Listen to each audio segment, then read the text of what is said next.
আল্লামা সাইদি রাহিমাহুল্লাহ তিনি যে আল্লাহর ওলি ছিলেন তার কিছু বক্তব্যই তা প্রমাণ করে।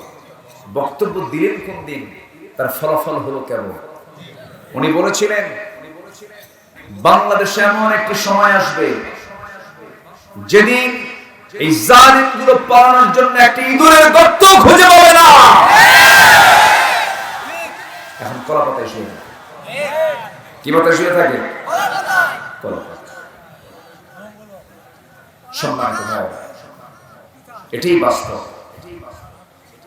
আল্লাহর আওয়াজ, তাকবীর পৃথিবীর কেউ বন্ধ করতে পারবে না। আজকের মাহফিলে বরেণ্য সাহেব সাদর জনাব মাওলানা আবু জাফর, আজকের মাহফিলের সম্মানিত প্রধান অতিথি, ইসলামী আন্দোলনের বলিষ্ঠ কণ্ঠস্বর মুহতারাম ডক্টর ফজলুর রহমান সাঈদ, আজকের মাহফিলের বরেণ্য অতিথি জনাব মাওলানা এইচ.এম. হাবিবুল্লাহ মিসবাহ এবং আমার ডান পাশে বসা আরেক মিসবাহ, মিসবাহুল আজম মিসবাহ, উপস্থিত হযরত উলামায়ে কেরাম, ফদলায়ে ইজাম, সুশীল সমাজ, জাতির শ্রেষ্ঠ সন্তান, শিক্ষক মণ্ডলী, জাতির বিবেক, সাংবাদিক বৃন্দ, সামনে উপস্থিত, দূরে কাছে বিভিন্ন স্থান থেকে ছুটে আসা কালেমার ঝান্ডাবাহী, তাওহীদের পতাকাবাহী, দ্বীন ইসলামের নরসরদুল বীর মুজাহিদ, প্রাণ প্রিয় সম্মানিত দ্বীনি ভাইরা, আড়ালে বসে আছেন শ্রদ্ধেয়া মা বোনেরা, আলোচনার সূচনায় আনুষ্ঠানিকতার মধ্য দিয়ে আমার পক্ষ থেকে আবারও দিল খোলা সালাম, আসসালামু আলাইকুম ওয়া রাহমাতুল্লাহি ওয়া বারাকাতুহু। সবাই কেমন আছেন? আমাকে প্রশ্ন করলেন ভালো থাকি কেমনে? এই যে আপনারা চিৎকার করতেছেন, থামেন, থামেন। আপনি আমাকে শুনতে এসেছেন, আপনি কি লক্ষ লক্ষ এসেছেন না হাজার হাজার এসেছেন? হাজার হাজার। আর এই ক্যামেরাগুলো এরা আগামীকাল কি তারা কোটি কোটি মানুষের মাঝে আমার এই আওয়াজটা তারা পৌঁছায় দেবে। সবই তো ঠিক, ঠিক তো কিছুই নেই। এটা উচিত ছিল এই মঞ্চটাকে আরো 4 ফিট উঁচা করা, সামনে 20 ফিট স্পেস বের করে এটা বের করা। ক্যামেরা জোন কোথায়? ক্যামেরা তো আসবেই। তো আপনারা তো এটা ব্যবস্থা করতে পারেন না, দোষ আপনার। ধমক দিচ্ছেন কেন? তাও ঠিক,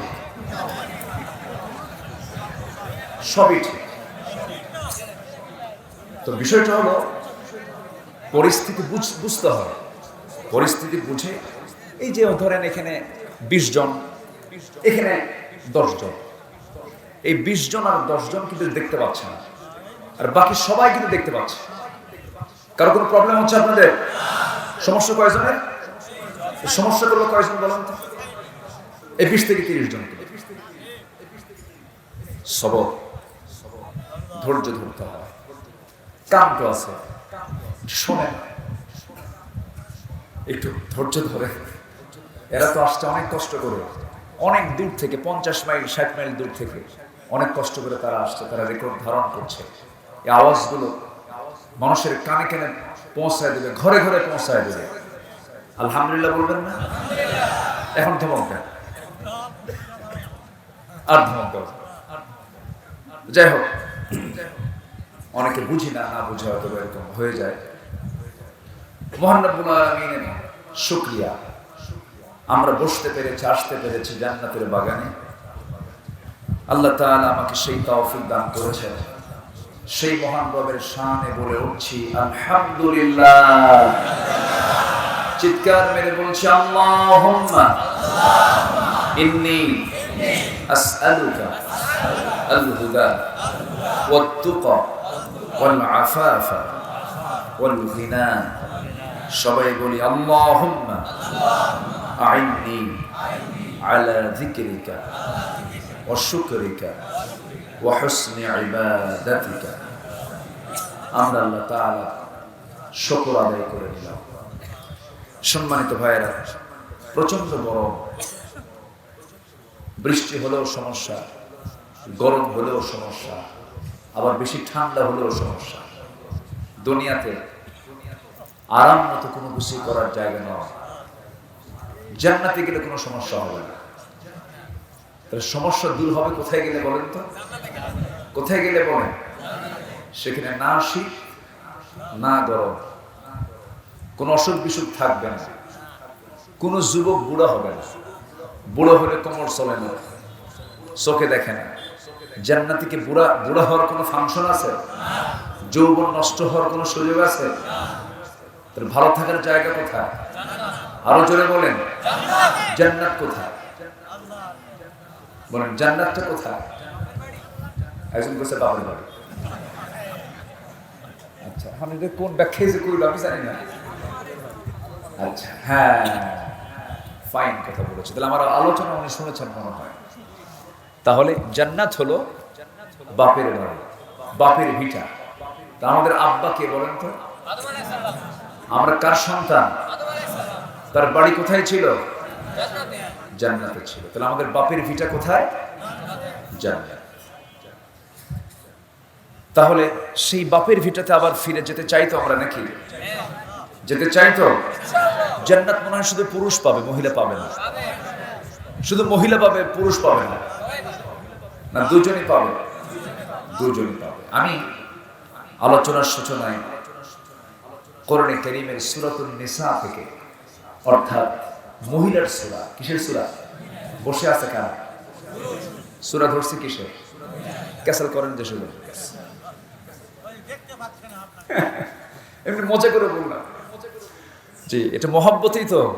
এই যে আপনারা যে এই কয়েকজন যে খুব আওয়াজ করলেন, এটা কিন্তু মহব্বতে। আমাকে দেখতে পাচ্ছেন না এই জন্য, কিন্তু আমি রাগ করিনি, আমি মনক্ষুণ্ণ হইনি, কিন্তু এটা আবেগ, এটা আবেগের জায়গা। যাই হোক, সূরা নিসা থেকে আমি দুটো আয়াত আমি তেলাওয়াত করেছি। মহিলার সূরা ধরেছি আমি। মহিলার তো কোনো প্রয়োজন নাই মনে হয়। মহিলার কি প্রয়োজন আছে? আছে বলেই তো যুবকরা গার্লস স্কুলের সামনে যাই ইতিমের মতো বসে থাকে। প্রয়োজন আছে না? আছে। হ্যাঁ, আদম আলাইহিস সালাতু ওয়াস সালামকে আল্লাহ বানালেন জান্নাতের মধ্যে। একা ভালো লাগে না, একা ভালো লাগে না। আল্লাহ এই কোনো জীবন হলো নাকি? একটা সঙ্গী দাও। আল্লাহ তার একটা সঙ্গী দিলেন। সে সঙ্গীটা পুরুষ না মহিলা? মহিলার কি দরকার আছে? সে মহিলার নাম কি বলেন? হাওয়া আলাইহিস সালাতু ওয়াস সালাম। এই দুজন হলো পৃথিবীর প্রথম সংসার, প্রথম পরিবার। কয়জন মিলে একটা পরিবার প্রথমে শুরু হয়? কয়জন দিয়া? এই দুজন প্রথম কে ছিলেন? আদম, হাওয়া। এই দুটো মানুষ থেকে একটা সংসার। এই সংসার থেকে এখন 800 কোটি মানুষের দুনিয়া। কত কোটি বলেন? 800 কোটি মানুষ প্রেজেন্ট ওয়ার্ল্ডে। আরো তো ছিলই। আল্লাহ তাআলা নূহ আলাইহিস সালামের সময় বন্যা দিয়ে সব শেষ করছেন। একবার শেষ করেন না? মহাপ্লাবন দিয়ে সব শেষ করছেন। এবার নোয়াখালী ফেনীরে একটু শেষ করার চেষ্টা করছিল, কিন্তু আল্লাহ তাআলা রক্ষা করেছেন। বলি আলহামদুলিল্লাহ। সম্মানিত ভাইরা, বহু কথা আছে, আস্তে আস্তে করে বলবো আমরা। আমাকে সময় দিচ্ছেন তো সবাই? কারো কোনো সমস্যা নাই, অসুবিধা নাই? জোরে বলি ইনশাআল্লাহ। এখন কি আমার দেশে তাকবীর দিতে কেউ বাধা দিতে পারবে? তাকবীর দিতে কি বাধা আছে? মাহফিলে এসে সে বলতো হুজুর বেশি তাকবীর দেওয়া যাবে না, এরকম বলতো। আমি তারা কোথায় এখন? তারা কোথায়? আল্লামা সাইদি রাহিমাহুল্লাহ, তিনি যে আল্লাহর ওলি ছিলেন তার কিছু বক্তব্যই তা প্রমাণ করে। বক্তব্য দিলেন কোন দিন, তার ফলাফল হলো কেমন। উনি বলেছিলেন, বাংলাদেশে এমন একটি সময় আসবে যেদিন এই জালিমগুলো পালানোর জন্য একটি ইঁদুরের গর্ত খুঁজে পাবে না। এখন কলা পাতায় শুয়ে থাকে। কি পাতায় শুয়ে থাকে? কলা পাতা। সম্মানিত ভাই, এটাই বাস্তব। আল্লাহর আওয়াজ, তাকবীর পৃথিবীর কেউ বন্ধ করতে পারবে না। আল্লাহ রাব্বুল আলামিন রাসূলকে অর্ডার দিয়েছেন, ইয়া আইয়ুহাল মুদাথথির কুম ফাআনযির ওয়া রাব্বাকা ফাকাব্বির ওয়া সিয়াবাকা ফাতাহহির ওয়ার রুজজা ফাহজুর। হে বস্ত্রাচ্ছাদনকারী ব্যক্তি, আপনি উঠুন, ভয় প্রদর্শন করুন, রবের শ্রেষ্ঠত্ব প্রকাশ করুন, রবের তাকবীরকে উচ্চকিত করুন। আমার রবের নাম কখনো ছোট করে বলা যাবে না। আমার রবের নামটা নেব ছোট করে না বড় করে? আস্তে বলুন না, ছোট করে না, ছোট করে না বড় করে? বড় করে। আমার আল্লাহর নাম নিতে কোনো কৃপণতা করা যাবে না। আমার বন্ধুগণ, এই দীর্ঘ 16 বছর আমার মাহফিল অঙ্গনের এই মাহফিলের প্ল্যাটফর্মে আমার আশা হলো 26 বছর, 25 বছর, 26 বছর প্রায়। এর 16 বছর কেটেছে আমার বিপরীত স্রোতে আমার কেটেছে 16 বছর। আমি তৃপ্তি মতো কথা বলতে পারি না, কথা বলতে দেয়নি, আবার ছাড়িও নেই। যে লোক আছে হুমকি ধামকি বহু কিছু আমার জীবনে এসেছে। এক পুলিশ কর্মকর্তাকে এসপি আমাকে ধরে নিয়ে গ্রেফতার করে তার রুমে আমাকে দাঁড় করায়, আমাকে লক্ষ্য করে বলছে, এই সমস্ত কুলাঙ্গারদের ফ্যানের সাথে ঠ্যাং ঝুলায় মারা দরকার। এই সমস্ত কথাগুলো আমাকে লক্ষ্য করে বলেছে। সম্মানিত ভাইরা, সেই নোংরা লোকগুলো আজকে কোথায়? সব পালিয়ে গেছে। কার সাথে কোন ভাষায় কথা বলতে হয় তাও তারা হিতাহিত জ্ঞান শূন্য হয়ে পড়েছিল ক্ষমতার লোভে। সম্মানিত ভাইরা, অসংখ্য ভাইদেরকে মেরে রক্তাক্ত করা হয়েছে, গুম করা হয়েছে, খুন করা হয়েছে। কিন্তু একটা বিষয় সুস্পষ্ট, জুলুম যত বাড়বে, অত্যাচার নির্যাতন যত বাড়বে, দিন কায়েমের পথ তত সুগম হয়ে যাবে। বিজয় আসে কার পক্ষ থেকে? নাসরুন মিনাল্লাহ ওয়া ফাতহুন কারীব। বিজয় আসে কার পক্ষ থেকে? আল্লাহর পক্ষ থেকে। বিজয়টা দিয়েছেন কে বলেন তো? সবেমাত্র নির্বাচন শেষ হয়েছে, ক্যাবিনেট গঠন হয়ে গেছে, মন্ত্রী সব সেট আপ হয়ে গেছে। স্বপ্নেও ভাবে নাই এই ঝড় কোন দিক দিয়ে আসবে। খালি কইল রাজাকারের নাতিপুতিরা চাকরি পাবে। রাজাকার শব্দ ওরা ব্যান্ড করেছিল, সে রাজাকার শব্দ হয়ে গেছে ব্রান্ড। আমি কে, তুমি কে? রাজাকার। রাজাকার যে শব্দ দিয়া ক্ষমতাকে পাকাপোক্ত করতে চেয়েছিলি, সেই শব্দ দিয়ে তোকে আজকে নামায়া দিলাম। আমার কথা কি বোঝা যায়? সবাইকে শুনতে পাচ্ছেন?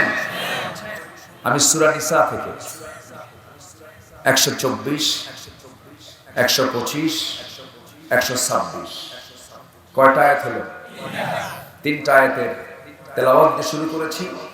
এই 3টা আয়াতকে সামনে এখানে কিছু কথা বলতে চাচ্ছি। ওয়ামা তাওফীকি ইল্লা বিল্লাহ আলাইহি তাওয়াক্কালতু ওয়া ইলাইহি উনীব। আসুন মূল আলোচনার দিকে আস্তে আস্তে চলে যাই। আমল পুরুষ করুক আর মহিলা করুক, উভয়ের পুরস্কার আছে না নাই বলেন তো? আছে। শুধু শর্ত হলো ইমানদার হতে হবে। কি হতে হবে? ইমানদার হতে হবে। আমার মা বোন যারা আসছেন, ভাববেন না যে আপনার জন্য ওয়াজ নাই। আপনার জন্য কোরআনে যে ওয়াজ, আবার পুরুষের জন্য সেই কোরআনে সেই একই ওয়াজ। জান্নাত আপনি যা পাবেন পুরুষও সেই পাবে, কোনো তফাৎ নাই। কিন্তু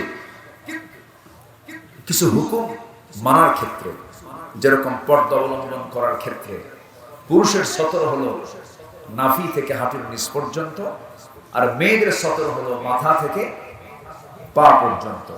কিন্তু আজকে পুরুষের গায়ে কাপড় বেশি না মহিলার গায়ে কাপড় বেশি? আচ্ছা, মেয়েরা যে পোশাক পরবে, পুরুষের পোশাক পরতে হবে হলো পাজামা যেটা পরবে, লুঙ্গি যেটা পরবে, এটা পরবে গিরার উপরে, টাকনুর উপরে, যেটা পায়ের যে গিরা আছে টাকনুর উপরে, এটা পরা পুরুষের জন্য জরুরি, আবশ্যক, ওয়াজিব। কিন্তু সেই পোশাকটা, সেই পাজামাটা পুরুষ অধিকাংশই পরে গিরার উপরে না গিরার নিচে? আর মেয়েরা গিরা, মাশাআল্লাহ, এটা বিশাল ব্যাপার না? মানে যে যা পরা দরকার তার উল্টাটা করছে। তাহলে এখন সমাজ চলছে সোজা হালে না উল্টা হালে?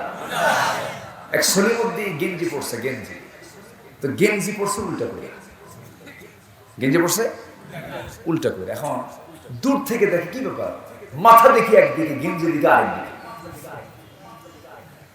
সম্মানিত ভাইরা, আজকে সমাজের গেঞ্জি উল্টা করে পড়ানো হয়েছে। এটাকে সোজা করার জন্য আইন দরকার, আর সেই আইনের জন্য বাবার আইন দেওয়া যাবে না, স্বামীর আইন দেওয়া যাবে না। কেউ বাবা নিয়ে ব্যস্ত, কেউ স্বামী নিয়ে ব্যস্ত, কারো বাবার দেশ, কারো স্বামীর দেশ, মাঝখানে আমরা শেষ। আমরা কাউকে নিয়ে ব্যস্ত হব না, আমরা আল্লাহর আইনকে নিয়ে ব্যস্ত হব। জোরে বলি ইনশাআল্লাহ। আমাদেরকে আইন দিয়েছেন তিনি কে? আইনদাতা কে? একমাত্র আইন দিতে পারেন তিনি কে? কত গালি যে শুনেছি আমরা।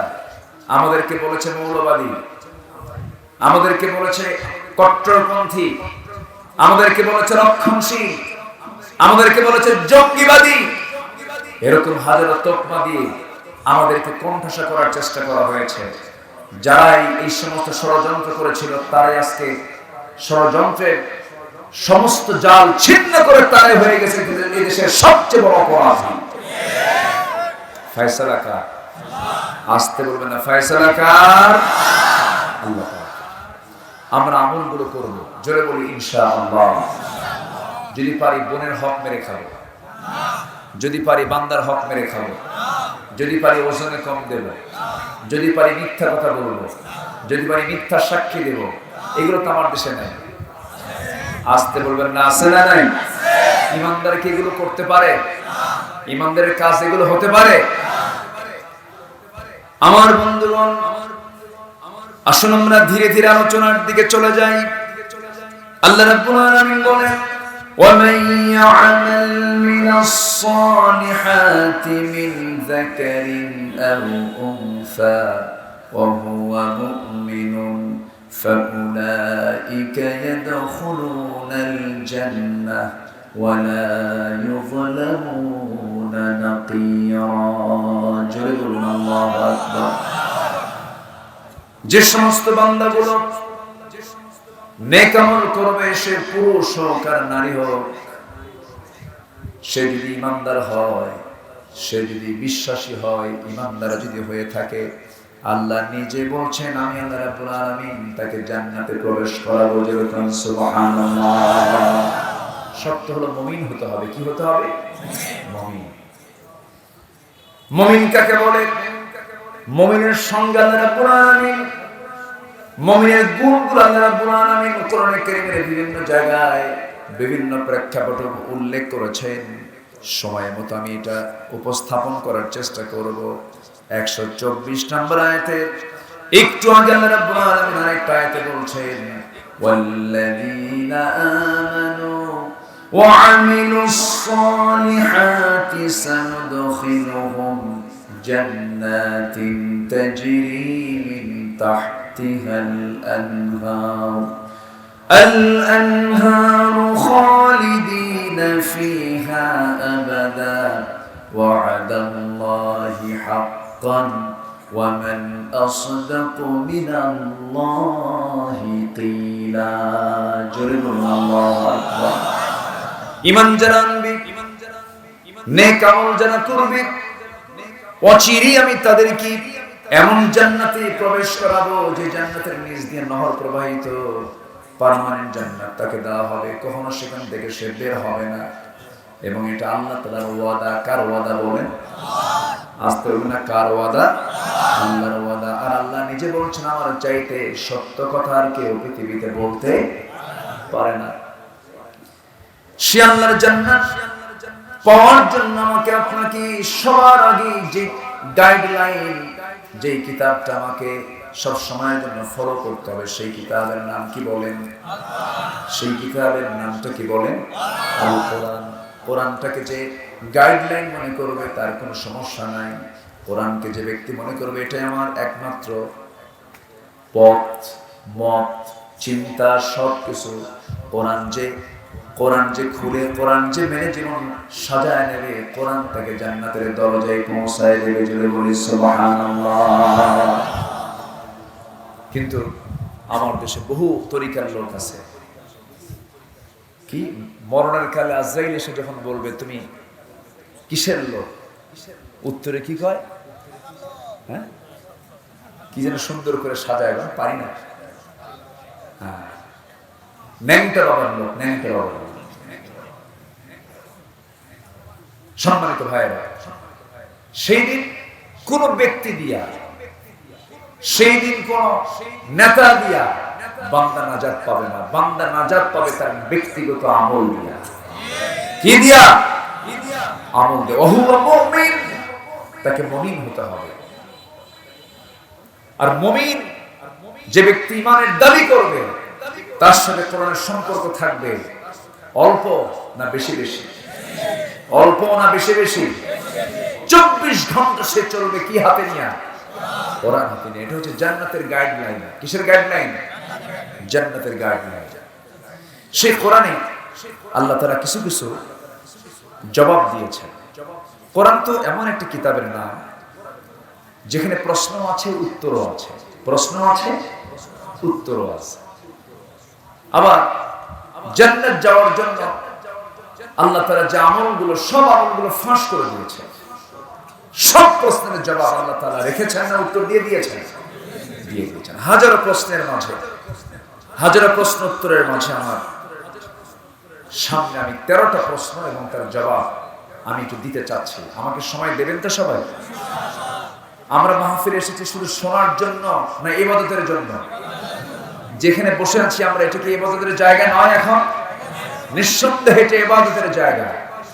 ইবাদত মনে করে যদি বসি তাহলে আমাদের শেষ কাজ হবে দোয়া করে এখান থেকে ওঠা। এমন সিদ্ধান্ত কি নেওয়া যায়? জোরে বলি ইনশাআল্লাহ। এই যে ভাই, এই যে কোথায় যাচ্ছেন? বসেন বসেন বসেন, এই বসে যান, বসেন বসেন। চাপ চাপ চাপ, নিম্ন চাপ। হ্যাঁ, নিম্ন চাপ। যদি খুব চাপ লাগে সেটা ভিন্ন কথা। চাপ তো দুই প্রকার, একটা নিম্ন চাপ আর একটা হচ্ছে ঊর্ধ্ব চাপ, বিড়ি খাওয়া চাপ। দেখেন না গ্রামীণ দরবারের ভিতর থেকে হঠাৎ করে মাতব্বর নেই, মাতব্বর গেল কই? ঘরের পিছনে যায় ঊর্ধ্ব চাপে ব্যস্ত। কই গেছিলেন? এতক্ষণকে ব্রেন কাজ করলো না, একটু ফ্রেশ করলাম। কম্পিউটার হ্যাং মারলে রিফ্রেশ করে, আর মাতব্বররা মাথা হ্যাং মারলে পরে বিড়ি খায় রিফ্রেশ করে। একটু বসে। কোরআনে প্রশ্ন আছে, তার জবাবও হাজারো প্রশ্নের মাঝে 13টা প্রশ্ন আমি আজকে কিছু প্রেজেন্ট করি। আবার মূল আলোচনার দিকে আস্তে আস্তে চলে যাচ্ছি। ওহুয়া মুমিন, মুমিন যে ব্যক্তি বলবে আমি মুমিন, সে যদি মুমিন হতে পারে তার জন্য অবশ্যই জান্নাত আছে না নাই? জান্নাত কয় বিঘা? কয় বিঘা? জান্নাতের কোনো বিঘা জানা আছে আপনাদের? বিঘা জানা আছে? শুধু জেনে নেন অসংখ্য লোকের মাঝে আল্লাহ তাআলা যে বান্দাকে সর্বনিম্ন জান্নাত দিবেন, সেই জান্নাতটা হবে 10টা পৃথিবীর মতো একটা জান্নাত। কয়টা পৃথিবী? তাহলে 10টা পৃথিবীর মতো একটা জান্নাত আপনি পাবেন 7 দিনে একদিন জুমার নামাজ পড়ে। আসতে কয়, হ্যাঁ, 7 দিনে একদিন জুমার নামাজ পড়ে। এত সস্তা জান্নাত না, এত বড় একটা জান্নাত। আমেরিকায় একটা বাড়ি হলে, ঢাকার গুলশানে একটা ফ্ল্যাট হলে, মালয়েশিয়ায় সেকেন্ড হোম হলে, ইউরোপ, ইতালি, জার্মানিতে একটা বাড়ি হলে, সিটিজেনশিপ পেলে ও ভাবে যে আমি দুনিয়াতেই নাই। আল্লাহ বলছেন সর্বনিম্ন জান্নাত আমি তোমাকে দেব হলো 10টা পৃথিবীর মতো একটা জান্নাত, যা চোখ দেখেনি, কান শোনেনি, অন্তর এটা কল্পনাও করেনি। এমন এক অকল্পনীয় বিশাল একটি জান্নাত আমার আপনার জন্য রেখেছেন। তিনি কে? জন প্রতি একটা করে। এখন প্রশ্ন আসতে পারে, আল্লাহর এত জায়গা কই?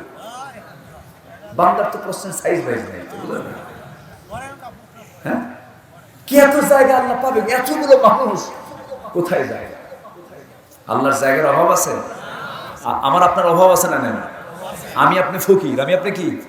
আল্লাহ নিজেকে ওয়ান্তুমুল ফুকারা ওয়া নাহনু আগনিয়া, তোরা সব ফকির, তোরা সব ফকির, আমি আল্লাহ ধনী। জোরে কোন সুবহানাল্লাহ। তোদের সবার কাছে যাওয়া লাগে। রাশিয়া আক্রমণ করতেছে ইউক্রেনকে, রাশিয়া খুঁজতেছে গোটা পৃথিবীর আর কোন কোন দেশ আছে ওকে হেল্প করার জন্য। ওইদিকে আমেরিকা লেগে আছে রাশিয়াকে দমন করার জন্য। কারে হেল্প নেওয়া যায়? পৃথিবীতে কেউ কারো ছাড়া বাঁচে না, কেউ কারো না কারো নির্ভরশীল হতে হয়। কিন্তু নির্ভরশীল হতে হয় না একমাত্র তার যিনি হচ্ছেন কুল হুয়াল্লাহু আহাদ, আল্লাহুস সামাদ। আল্লাহ স্বনির্ভর, আল্লাহর কারো প্রতি নির্ভর হওয়া লাগে না। একটু মনোযোগ দিয়ে শুনুন। এই যে বিশাল জগৎ, সমগ্র বিশাল জগৎ, সৃষ্টি জগৎ সৃষ্টি করেছেন কে? কোরআনকে প্রশ্ন করুন, কোরআন জবাব দিচ্ছে আল্লাহু খালিকু কুল্লি শাইইন ওয়া হুয়া আলা কুল্লি শাইইন কাদির। জোরে বলুন আল্লাহু আকবার। নাম্বার 2, ও আল্লাহ তুমি বলো মানুষকে তুমি কেন সৃষ্টি করেছো? কি জন্য সৃষ্টি করেছো? বিড়ি খাওয়ার জন্য? বিড়ি খায় না? খায় না বিড়ি? বিড়ি খাওয়ার দোয়াটা কি করে বলেন তো? এত ঘন ঘন খায়, একটা দোয়া তো থাকা দরকার। এই জাতি ভাত বেশি খায় না বিড়ি খায়? ভাত বেশি খায় না বিড়ি বেশি খায়? বিড়ি বেশি খায়। ভাত একবেলা না হলেও, হ্যাঁ, কিন্তু বিড়ি না থাকলে মাথা ঠিক থাকে। আমার গ্রামে কিছু জমি আছে, আমার বাবা কিছু জমা জমি আছে, তো যে দিন সকাল থেকে সন্ধ্যা পর্যন্ত যে কাজ করে এই এলাকায় কি কর? হ্যাঁ, কিষান। তো কিষান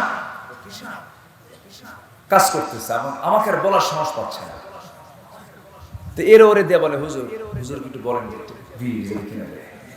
কি কিনে দেয়? বিড়ি যেন কিনে দেয়। তাই বললাম যে আমি তো আমার টাকা দিতে বিড়ি কিনে দিতে পারবো না হুজুর। বিড়ি যদি না কিনে দেন কাজ কিন্তু খুব কম হবে, কাজের গতি থাকবে না। কাজের গতি বাড়াতে হলে বিড়ির টানের গতি বাড়াতে হবে। চিন্তা করো, আল্লাহ রাব্বুল আলামিন মানুষকে কেন সৃষ্টি করেছেন? হারাম কোন খাবার গ্রহণ করার জন্য নয়, সময়টাকে নষ্ট করার জন্য নয়। সময়টা খুব দামি জিনিস। এই পৃথিবীতে সবচেয়ে বড় অপরাধ হলো বান্দার জন্য যে বান্দার সময়কে নষ্ট করে। এখানে বসে আছি, আমাদের সময়কে নষ্ট হচ্ছে নাকি? সময় নষ্ট হচ্ছে নাকি? মাজলিসু ফিকহিন খায়রুম মিন 60 সানা। দিন আলোচনার একটা বৈঠকে বসা মানে 60,000 নফলের 60 বছর নফল ইবাদত করলে যে সওয়াবটা হবে তার চেয়ে বেশি সওয়াব আল্লাহ রাব্বুল আলামিন তার আমলনামায় দিয়ে দেন। আমার বন্ধুগণ, আল্লাহ মানুষকে কেন সৃষ্টি করেছেন? খুব কম আয়াত, আমার আপনার ঘরের আয়াত, সবাই ঠোঁট মিলিয়ে মিলে আমার সঙ্গে বলুন, ওয়ামা খালাকাতুল জিন্না ওয়াল ইনসা ইল্লা লিয়াবুদুন। আমার বন্ধুগণ, এই জীবন এবং মৃত্যু আল্লাহ তুমি কেন দিয়েছো? জীবন দিলেই বা কেন, মৃত্যু দিলেই বা কেন? এর কারণটা কি? এই দুনিয়াতে জীবন নিয়ে আসছিলাম, আবার জীবনটা চলে যাবে, মৃত্যু নিয়ে আমাকে দুনিয়া থেকে বিদায় হতে হবে। উদ্দেশ্য কি? আল্লাহ রাব্বুল আলামিন বলেন, আল্লাযী খালাকাল মাউতা ওয়াল হায়াতা লিয়াবলুয়াকুম আইয়ুকুম আহসানু আমালান ওয়া হুয়াল আজিজুল গফুর। জোরে বলুন আল্লাহু আকবার। এই জীবন মৃত্যু দেওয়ার উদ্দেশ্য হলো তোমাদের মধ্যে কোন কোন বান্দাগুলো ভালো আমল করতে পারো, নেক আমলের জন্য দুনিয়াতে পাঠিয়েছি। দুঃখজনক হলো সত্য, এই দুনিয়াতে, আজকের দুনিয়াতে আমরা যা দেখতেছি, এই দুনিয়াতে বান্দারা ভালো কাজ বেশি করে না খারাপ কাজ বেশি করে? বলেন, ভালো কাজ না খারাপ কাজ? খারাপ কাজটাই বেশি করে। ভালো কাজের জন্য আল্লাহ রাব্বুল আলামিন আমাকে আপনাকে পাঠিয়েছেন। নাম্বার 4 হলো, তোমার এই উপদেশগুলো কারা শুনবে? তোমার কালামের কথাগুলো কোন কোন বান্দাগুলো শুনতে পারে? আল্লাহ তুমি বলো। আল্লাহ রাব্বুল আলামিন এক জায়গায় বলছেন, সায়াযাক্কারু মান ইয়াখশা ওয়া ইয়াতাজান্নাবুহাল আশকাল্লাযী ইয়াসলান নারাল কুবরা। জোরে বলুন আল্লাহু আকবার। আমার এই জিকির, আমার এই কোরআন তারাই স্মরণ করবে, তারাই ফলো করবে যারা আমাকে ভয় করে। অর্থাৎ আমরা ভয় করব কাকে? আসতে বলবেন না, কাকে? আল্লাহকে ভয় করব। একজন বান্দা একমাত্র ভয় যদি আল্লাহকে করতে পারে, পৃথিবীর কোনো খারাপ কাজ তার দ্বারা হতে পারে না। আমার আপনার জীবনের সকল কাজের জন্য সবচেয়ে বড় রাজসাক্ষী তিনি কে? আসতে বলবেন না, তিনি কে? আলোতে দেখেন কে? অন্ধকারে দেখেন কে? আল্লাহ। আমার আল্লাহ তেমন আল্লাহ, অন্ধকারও দেখেন, আলোতেও দেখেন। এমনকি মাফিস সুদূর, তোমার অন্তরে তুমি কি দানা বেঁধেছো, কি চিন্তা করতেছো, কোন জায়গায় বোমা মারবা, কোন জায়গায় তুমি খারাপ কাজটা করবা, কোন জায়গায় মেয়েরে নিয়ে আড্ডাবাজি করবা, নোংরামি করবা, জেনা করবা, পৃথিবীর কেউ জানলেও তোমার অন্তরের খবরটা জানেন তিনি আমার কে? আল্লাহ জানেন। একটু মনোযোগ দিয়ে কথাগুলো শোনেন। কোরআন দিয়ে কথা বলছি, মনোযোগ দিয়ে শুনবেন। নাম্বার 5 হলো, তোমাকে ভয় করে চললে কি পরিণাম পাবো আমরা? এবার দেখেন, আমরা আল্লাহকে যদি ভয় করি তার পুরস্কারটা কি? কোরআন তার জবাব দিয়েছে কি দেয় নাই? দিয়েছে।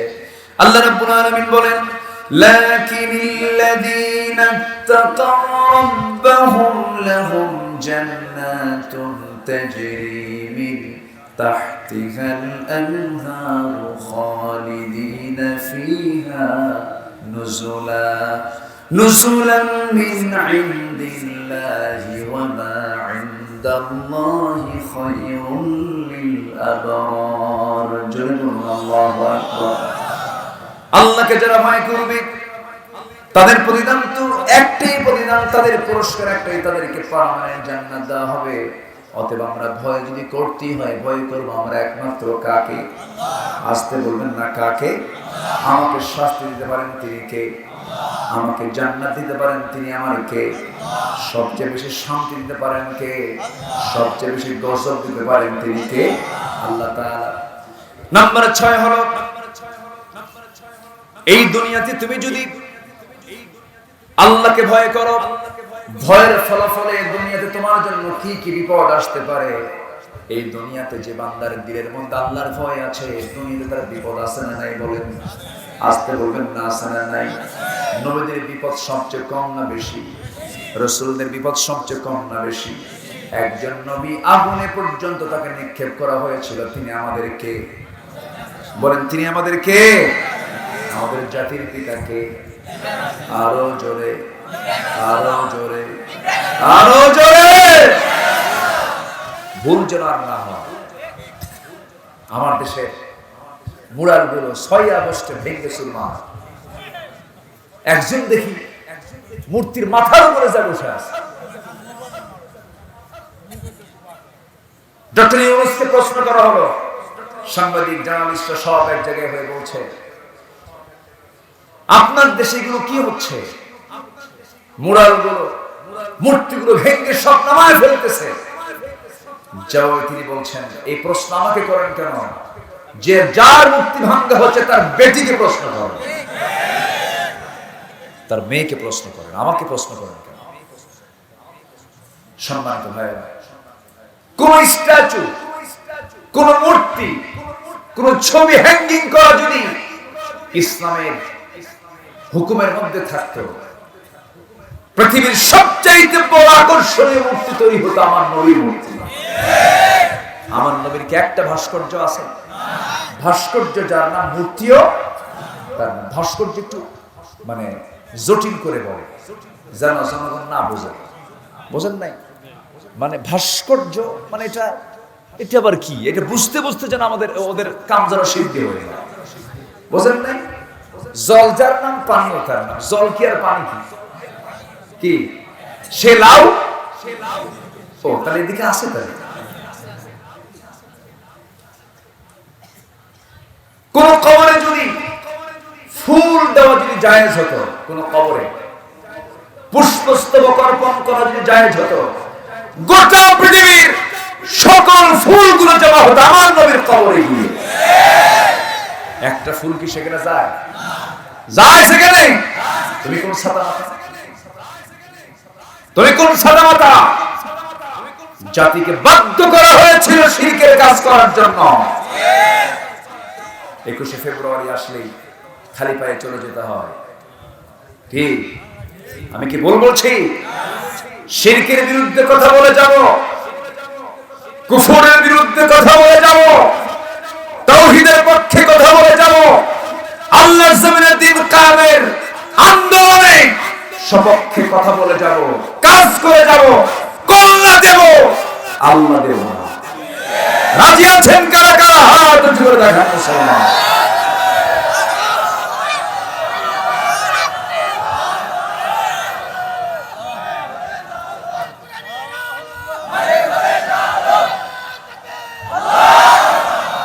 আল্লাহ কবুল করেন, জোরে বলি আমিন।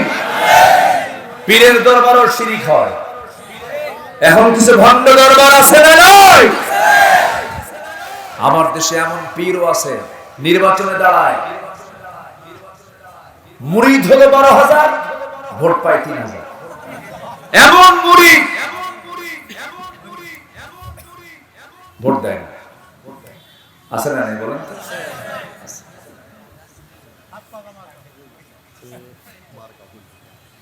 আমারে বলতে দেন, আমি একটু কথা কই। রাগ করতেছেন নাকি আপনারা? এই 16 বছর অনেক দাড়িওয়ালা, টুপিওয়ালা হুজুর, বিগত 16 বছর কি তারা সুযোগ সুবিধা গ্রহণ করেনি? এরকম হুজুর ছিল কি ছিল না? তাদের গায়ে একটা আচরণ লাগে নাই?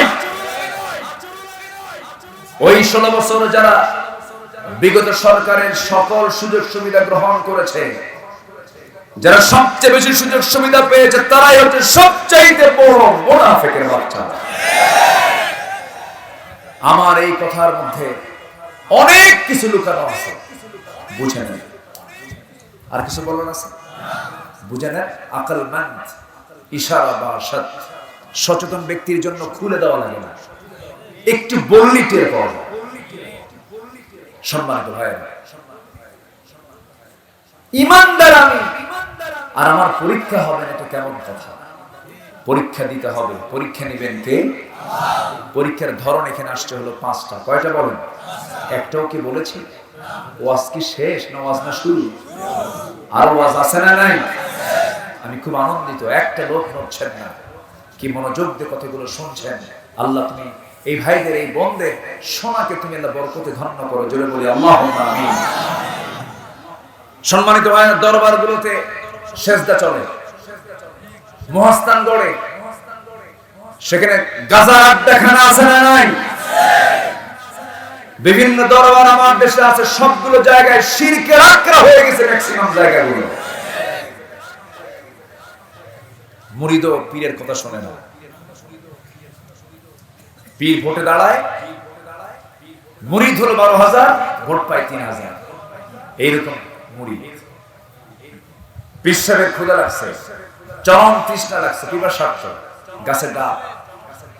তো গাছের ডাব পাড়ার জন্য মুরিদকে ডাক দিয়ে বললো, মুরিদ এদিকে আসো, একটু গাছে ওঠো তো, আমার ডাব খেতে ইচ্ছা হচ্ছে। হুজুর আপনি নিচে থাকবেন আর আমি গাছের আগে উঠবো? এত বড় বেয়াদবি, অসম্ভব, আমার দ্বারা এত বড় বেয়াদবি করা যাবে না। আপনি পিসাব মানুষ, তার একজনকে উঠাইছে, উঠানোর পর ডাব টাপ নিচে পাইরা এখন কাটছে, কাটে যখন ডাবটা রেডি, তখন পীর ওই মুরিদকে বলতেছে, আসো মুরিদ ডাবটা খাও। হুজুর বিগত সময়ে যে ভুলটা করলাম, এই ডাব যদি না খাই, এই বেয়াদবিকে আল্লাহ মাফ করবে? কি কথা কি বুঝতেছেন আপনারা? সম্মানিত বন্ধুগণ, সম্মানিত দ্বীনি ভাইরা, ঈমান আছে যার, পরীক্ষাও আছে তার। পরীক্ষা দিতে রাজি আছি তো সবাই? সবাই রাজি আছেন তো? আমার দেশে 300 মামলার আসামি, 300 মামলা। এমন আসামিও আমার দেশে ছিল। 300 মামলা একটা ব্যক্তির উপরে যে করছে, ও আরেক জাল। ঠিক কিনা বলেন? একটা মানুষের ওজন কি 300 হয়? 300 মামলা, মানে গায়ের যে ওজন, তার চেয়ে মামলার ওজন কম না বেশি? কিন্তু এখন সেই মামলাগুলো হয়ে গেছে পাসপোর্টের ভিসার মতো। যে পাসপোর্টে ভিসা বেশি হয়, সে পাসপোর্ট বেশি ভারী হয়, ওর ভ্যালুয়েশনটা বেড়ে যায়। যাদের মামলার পরিমাণ বেশি ছিল, তাদের ভ্যালুয়েশন এখন বেশি হয়েছে, আল্লাহর কাছে তাদের দাম বেড়ে গেছে। আল্লাহু আকবার। মামলা কি আমার নবীর হয়নি? আসতে কোন কেন হয় নাই? নবীও মামলার আসামি ছিল। কি মামলা হয়েছিল আমার নবীর বিরুদ্ধে? রাষ্ট্রদ্রোহ মামলা হয়েছিল। এরপরে ধর্মের বিরুদ্ধে মামলা হয়েছিল। এরকম করে বিভিন্ন মামলা নবীর বিরুদ্ধে ঠুকায় দেওয়া হলো। শেষ পর্যন্ত মক্কায় থাকাকালীন 1 বছর নয়, 2 বছর নয়, 3.5 বছর একটানা 3.5 বছর তাকে জেল খাটতে হয়েছে। দুনিয়ার জেলখানায় ফ্যান আছে, লাইট আছে, খাবারও সব সময় পাওয়া যায়, ওযু আছে, গোসল আছে, মসজিদ আছে, সব আছে জেলখানার মধ্যে। বিড়িও আছে, গাঁজাও আছে। বিড়িও আছে? আছে তো, জেলখানায় বিড়ি আছে তো, আছে না বিড়ি? বিড়ির জন্য ওরা বেঁচে থাকে।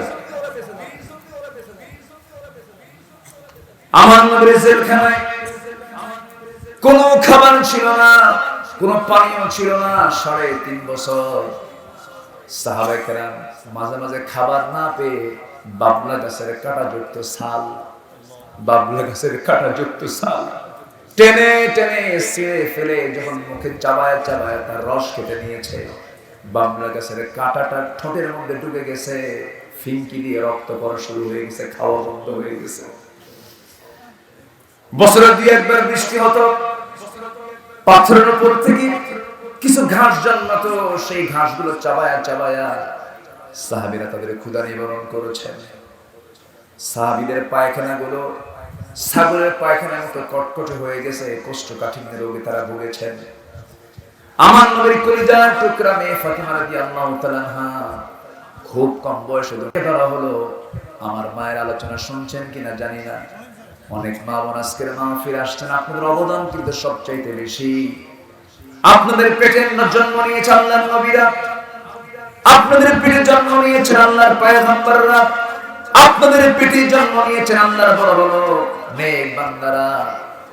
আপনি মা আপনি আমার কতগুলো শুনছেন কিনা জানি না, একটু মনোযোগ দিয়ে শুনবেন। ইসলামের জন্য প্রথম যে রক্ত ঝরিয়েছে, ইসলামের ইতিহাসের সর্বপ্রথম দ্বীনের জন্য, ইসলাম কায়েমের জন্য যে শহীদ হয়েছে, এটা পুরুষের রক্ত নয়, একজন নারীর রক্ত। যেরকম সুবহানাল্লাহ। সুমাইয়া রাদিয়াল্লাহু তাআলা আনহা। আবার ইসলামের ইতিহাসে সর্বপ্রথম যিনি কালিমা পড়ে দিনটা গ্রহণ করে নিয়েছেন, তিনি একজন পুরুষ নন, তিনি একজন ভাগ্যবতী নারী খাদিজা রাদিয়াল্লাহু তাআলা আনহা। মেয়েরা পিছিয়ে না, মেয়েরা এগিয়ে, পিছিয়ে না এগিয়ে। আবার এই পৃথিবীতে একজন নারী হারামের তিনি বাসিন্দা ছিলেন, কাবার তিনি বাসিন্দা ছিলেন, তিনি একজন মহিলা হাজরা আলাইহিস সালাতু ওয়াস সালাম।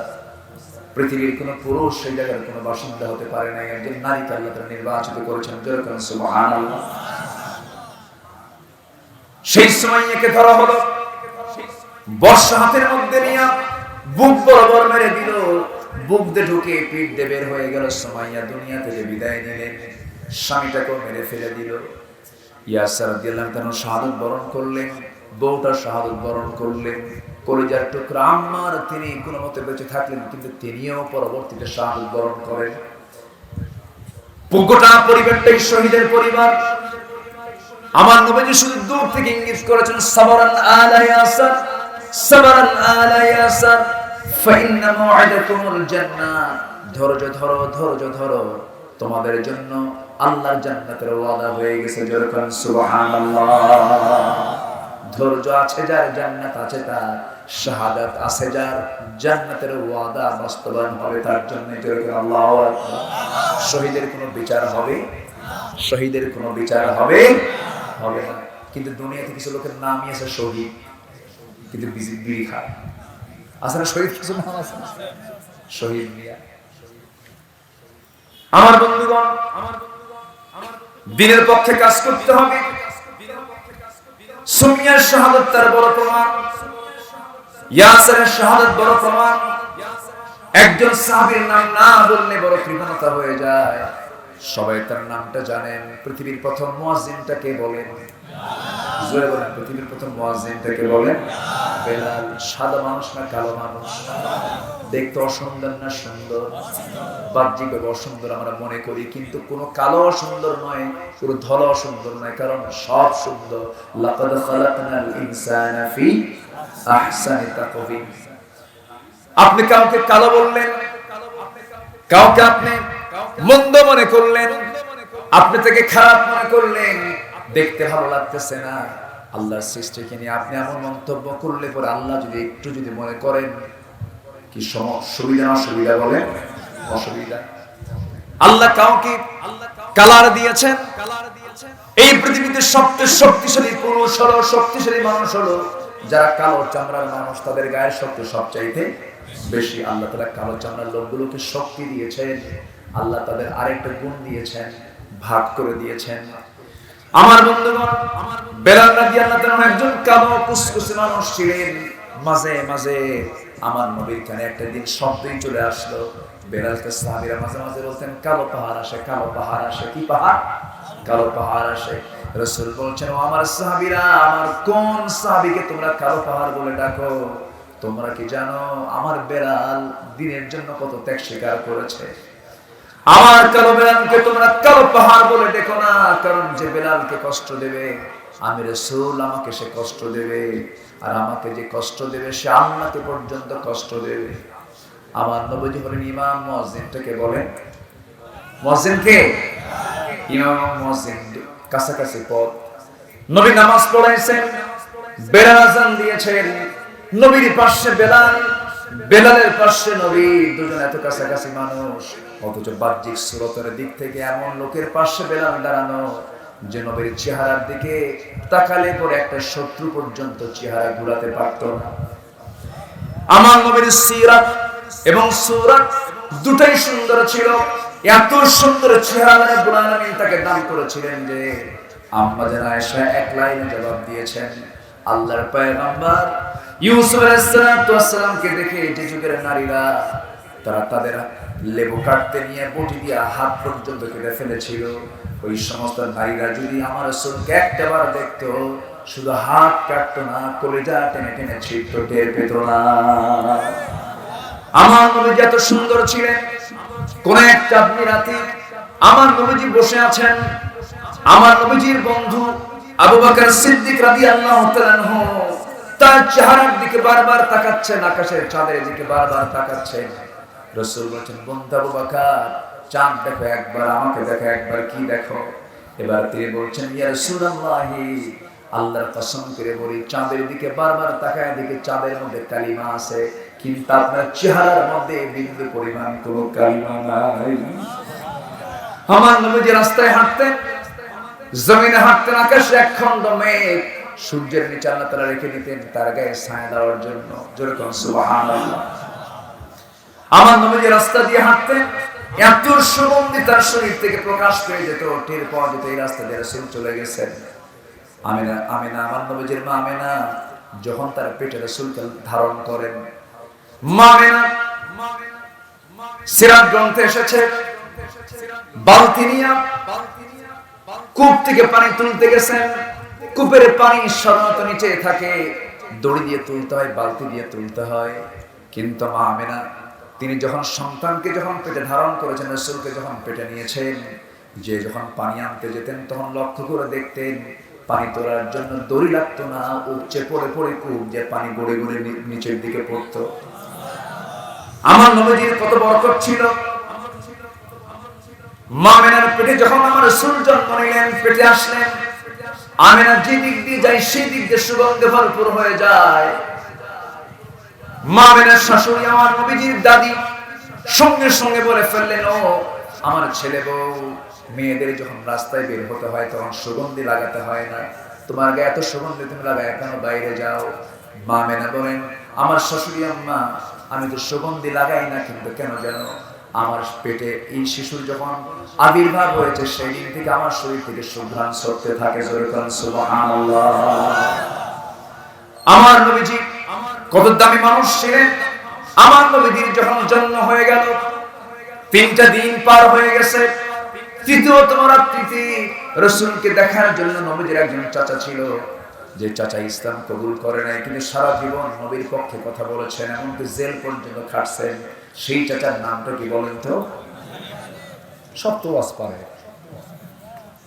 হ্যাঁ, শেষ করে দিয়ে নাকি আলোচনা চালাবো? জোরে বলে ইনশাআল্লাহ। আমি এ পর্যন্ত লক্ষ্য করে দেখলাম 7 থেকে 8 জন লোক উঠছে। আমি গুনতেছি কিন্তু 7 থেকে 8 জন, এটা ব্যাপার না।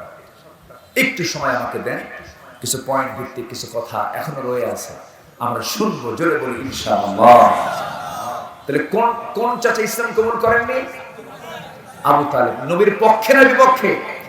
পক্ষে। জেলটাও খাটছেন, এবং সেই বয়কটের নাম হলো শিব আবু তালেব। আবু তালেবের নামেই এই মানে তাদেরকে যে বয়কট করা হয়েছে, পাহাড়ের পদদেশে তারা ছিলেন বয়কট, ব্যবসা থেকে বঞ্চিত, লেনদেন থেকে বঞ্চিত করা হয়েছে তাদেরকে, মানবাধিকার লঙ্ঘন করা হয়েছে তাদের বিরুদ্ধে। মানবাধিকার লঙ্ঘনের সব দিক আবু জেল পূর্ণ করেছিল সেই সময়। আমার নবীজি 3 দিনের বয়স। আমার নবীর বয়স কয়দিন? 3 দিন। তৃতীয়তম রজনীতে আবু তালেব একদিন তার ঘরে, আমার নবীর ঘরে দেখতে আসছেন, তার মানে রাসূলকে দেখার জন্য আসছেন। দরজা ডাক দিয়েছেন, দরজা খুলে দিয়েছেন তার মা আমিনা। দরজা খুলে দিলেন, আমার নবীজিকে দেখার জন্য আসলেন, কিন্তু আমিনার কোলে রাসূল নাই, আমিনার কোলে শিশু মুহাম্মদ নাই। আমিনা তাকে নিতে পারেন না, কারণ বারবার নিতে গেলে স্বামীর কথা মনে হয়ে যায়।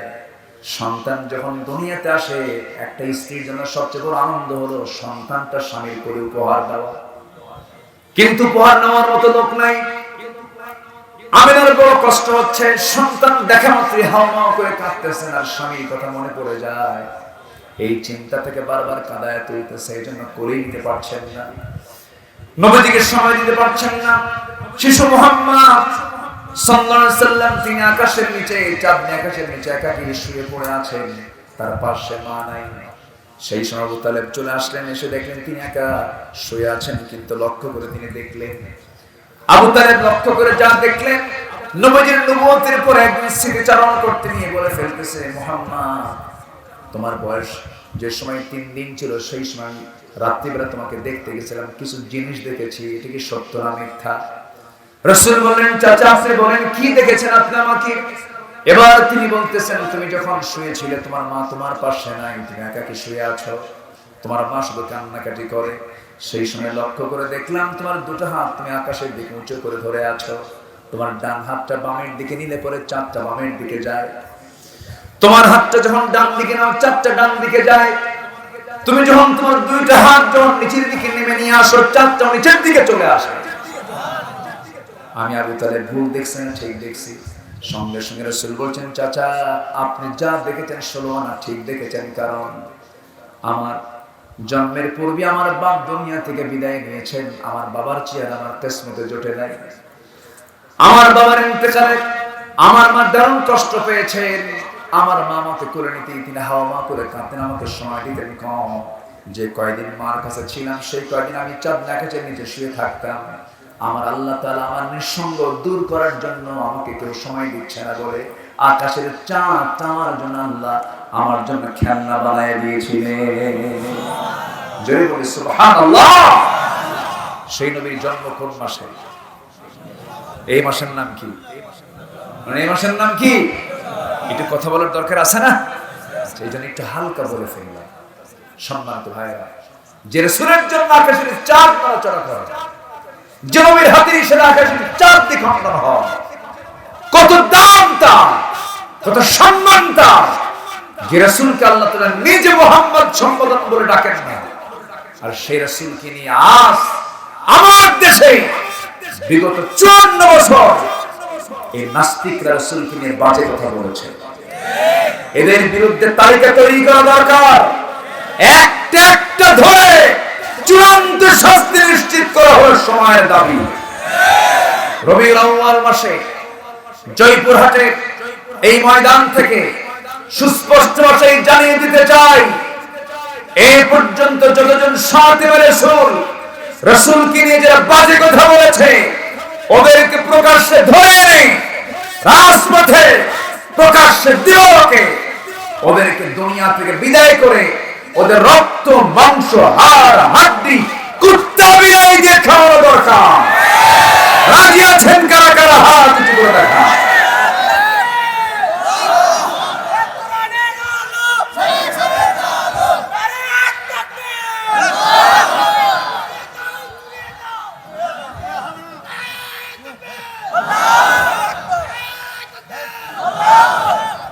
সম্মানিত ভাইয়েরা, আমার দেশে এখনো ইসলাম বিদ্বেষী, কোরআন বিদ্বেষী চক্র আছে না নয়?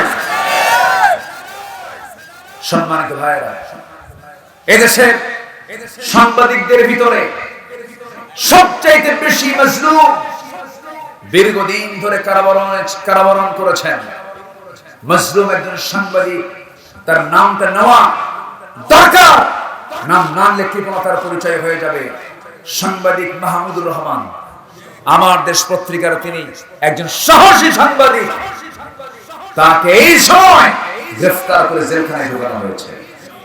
বুঝতে হবে এখনো পিছনের দরজা দিয়ে যাওয়া ওই চক্র এখনো আছে না নাই? আসতে বলবেন না, আছে না নাই? আমার বাড়ি আমাকে পাহারা দিতে হবে। রাজি আছেন সবাই? সবাইকে রাজি আছেন? এক একজন এক একটা বাংলাদেশ, আমি নিজে একটা বাংলাদেশ, এই চিন্তা মাথায় নিয়ে চলতে হবে। সম্মানিত ভাইরা, প্রত্যেকটা শিক্ষাঙ্গনকে পর্দার আওতায় নিয়ে আসতে হবে। মেয়েদেরকে পর্দা নিশ্চিত করতে হবে। শিক্ষক নামের কলঙ্ক, চরিত্রহীন লম্পট কিছু শিক্ষক আছে না নাই, যাদের হাতে ছাত্রীরা পর্যন্ত নিরাপদ নয়। অনেকে বলে শিক্ষক তো বাবার মতো, আছে না এরকম কয় না? এক মানুষের বাপ কয়জন হয়?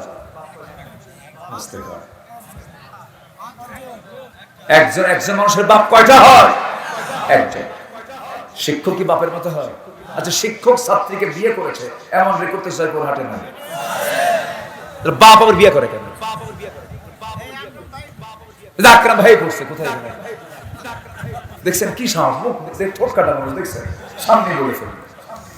হ্যাঁ, জায়েজ তো, বিয়ে করতেই পারে, কিন্তু পর্দার হুকুম আছে না নাই? আসতে বলে না, পর্দার দরকার আছে না নাই? পর্দার হুকুম দিয়েছেন কে? আসতে বলবেন না, তিনি কে?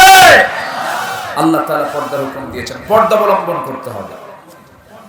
রাজশাহী বিশ্ববিদ্যালয়ের জুবেরি ভবনে রাতে এক ছাত্রীকে নিয়ে কোকের সঙ্গে ঘুমের ওষুধ মিশিয়ে ডক্টর সাদিকুল ইসলাম নামে এক কুলাঙ্গার শিক্ষক ধর্ষণ করে তাকে রক্তাক্ত করেছে সম্প্রতি রাজশাহী ইউনিভার্সিটিতে।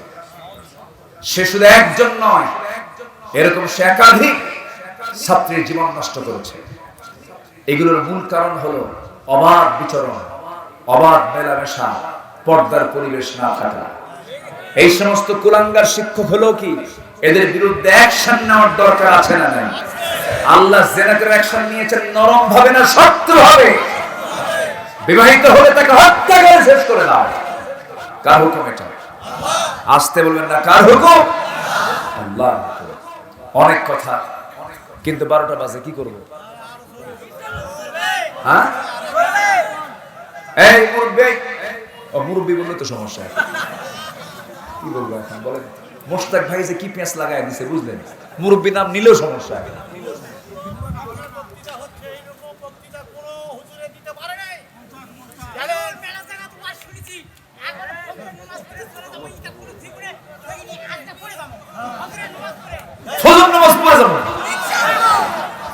ঠিক আছে, সবাই থাকেন, আমি চলে যাবো।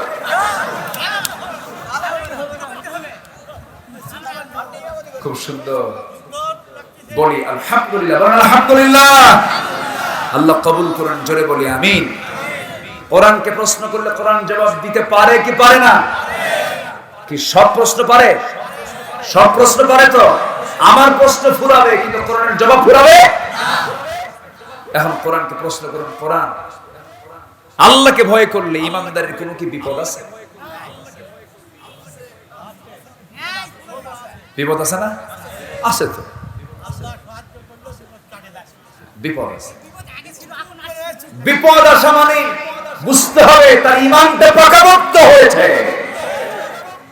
এই দেশে আমার নিকটবর্তী ইতিহাস আমার যতটুকু জানা আছে, এই দেশে আলেমদের ভিতরে সবচেয়ে বেশি নির্যাতিত যিনি হয়েছেন আলেম কুল শিরোমণি আল্লামা শহীদ দেওয়ার হোসেন সাইদি।